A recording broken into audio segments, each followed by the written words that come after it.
The day after Blacked, Jared Wilkinson stood in the middle of Oak Street as three empty cars rolled slowly past him, eventually coming to rest against a fire hydrant with a gentle crunch of metal. Water sprayed into the air, catching the morning light. Nobody came running from the vehicles. Nobody checked for damage or cursed about insurance premiums. Above him, a passenger plane roared too low over the suburban landscape, its trajectory uneven. The news would later report that it had landed itself on autopilot. Half its passengers and two-thirds of its crew simply gone.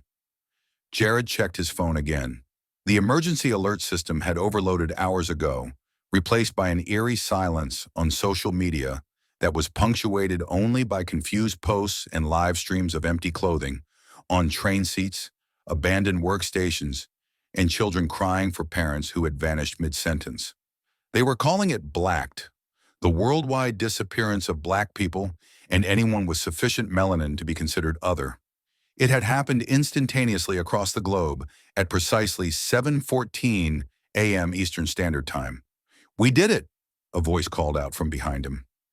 Jared turned to see Bernard Keller, his neighbor of 15 years, wearing a t-shirt with a slogan that had always made Jared uncomfortable when he glimpsed it through the window.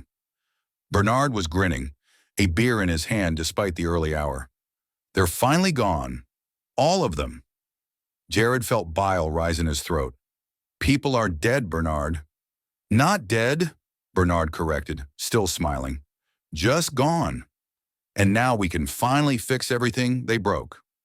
In the distance, sirens wailed, but there were fewer than there should have been. Reports were coming in that over 40% of emergency services personnel had disappeared. Hospitals were operating at critical capacity. Essential infrastructure was failing across the nation.